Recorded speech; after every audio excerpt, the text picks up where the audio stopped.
सबसे पहले जीवित परमेश्वर पिता को हम धन्यवाद करते हैं आप सभी को जय मसीह की। ये गवाही मंगलवार दिन का है। मंगलवार के शाम के समय में हम लोगों के पास एक कॉल आया और अननोन कॉल था। जब मैंने फ़ोन उठाया तब एक लेडीज़ थी जो बहुत ही रो रही थी और उसकी आवाज़ भी ठीक से सुनाई नहीं दे रही थी। अब वो बहुत सारी बातों को बोल रही थी, फिर हमको सुनाई नहीं दिया। फिर हम बोले आप आराम से बोलिए जो आप कहना चाह रहे हैं, मुझे आपका आवाज़ नहीं आ रहा है। फिर वो बोली कि हम बहुत ही दुखी हैं और मेरे घर में कोई नहीं आ रहा है, मेरा बच्चा काम पे निकला हुआ है और मेरा पति जो बेड पे रहता है, वो पहले ठीक थे अब बेड पे रहते हैं और वो बातें नहीं कर रहे हैं और वो अब पहले हल्का सा भी बात करते थे, अब बात नहीं कर रहे, एकदम बेसुध पड़े हुए हैं। अब वो काफ़ी रो रही थी। हम लोगों ने उनका घर नहीं देखा था, तो मैंने पूछा कि आपको किसके द्वारा पता चला कि हम लोग प्रार्थना करते हैं, तो उन्होंने बतलाया एक दीदी का नाम।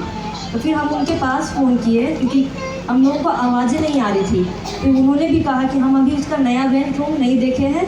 फिर हम लोगों ने उनके लिए फिर कॉल करके हम लोगों ने उनके लिए प्रार्थनाएँ की और उसके बाद जब उन्होंने कहा कि आप लोग प्रार्थना करने के आ सकते हैं, तब हम लोगों ने इन्होंने कहा कि हम जाएंगे और वो जो बोल नहीं रहा है, जो लेटा हुआ है, वो उठ के चंगा हो जाएगा, खड़े भी हो जाएगा। इतने विश्वास के साथ इन्होंने बोला और सच में वो जैसा इन्होंने बोला ना, मुझे विश्वास हो गया कि वो खड़ा होने जा रहा है।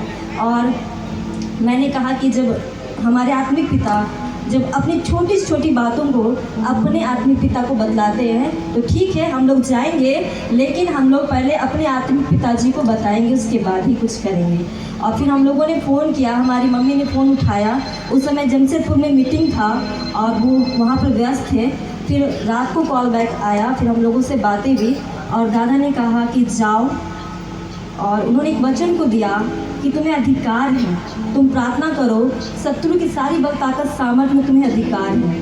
और सच में हमने रात में प्रार्थनाएं की और हम जब सुबह वहाँ गए, हमारे साथ हमारे सुलेमान दादा, विनीत भाई और हम लोग दोनों पति पत्नी और एक भाई थे, वो भी गए। और जब हम लोग वहाँ गए और जैसे हमने उस घर में प्रवेश किया, वहाँ अलग ही तरीके का अनुभव हुआ, कुछ अलग शक्तियों का अनुभव हुआ। और उसके बाद जब हम लोग वहाँ बैठे, वहाँ एक अलग तरीके का सुगंध भी आ रहा था, बहुत ख़राब स्मेल था। लोगों ने उसको, सब लोगों ने महसूस किया।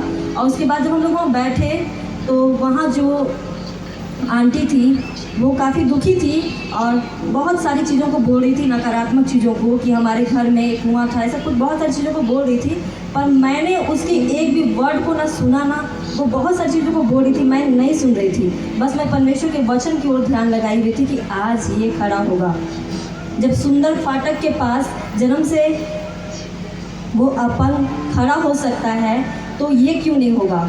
और जैसा कि वो जो लेटा हुआ था, जब हम प्रार्थना करने लगे और जब हम क्या देखते हैं कि वो नहीं, उसके बगल में एक सांप लेटा हुआ है।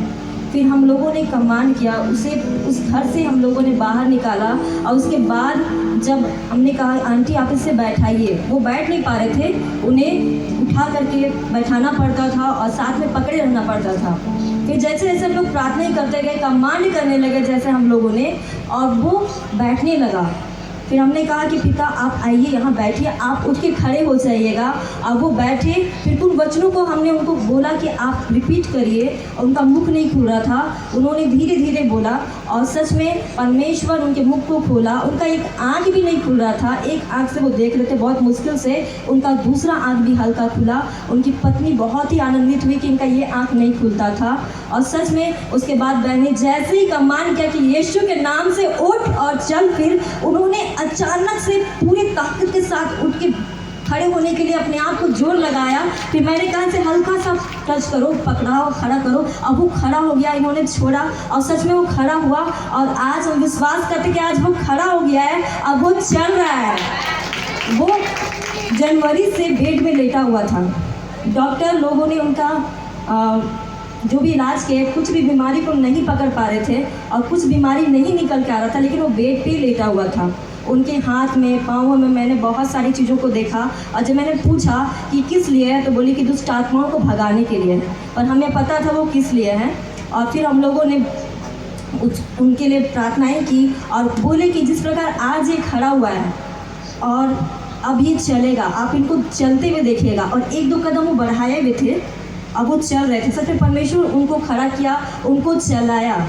ये हमारी परमेश्वर का कार्य था और सच में परमेश्वर को बहुत धन्यवाद देते हैं। और जैसे ये काम हुआ ना, वो जितनी दुखी थी ना, उतने ही आनंदित होकर उछल के अपने बेड पे चढ़ के बैठ गई और उन्होंने परमेश्वर को पूरा आनंद के साथ उसकी स्तुति आराधना करने लगी कि परमेश्वर ने उनके पति को चंगा किया। वो सादरी में बहुत ही अच्छे गीतों को गाने लगे, हम लोग सुने। और वो जो गीतों को गा रही थी ना, बिना म्यूजिक का इतना आनंद था ना कि हम सभी नाच रहे थे। सच में परमेश्वर ना हमारे शोक को भी नृत्य में बदलने वाला लिया हुआ है। ये सारी महिमा हम परमेश्वर को देते हैं। और वीडियो भी है, आप लोग देख भी सकते हैं। हम लोगों ने छोटा वीडियो बनाया उनके खड़े होने का। सच में परमेश्वर को हम सारी महिमा देते हैं।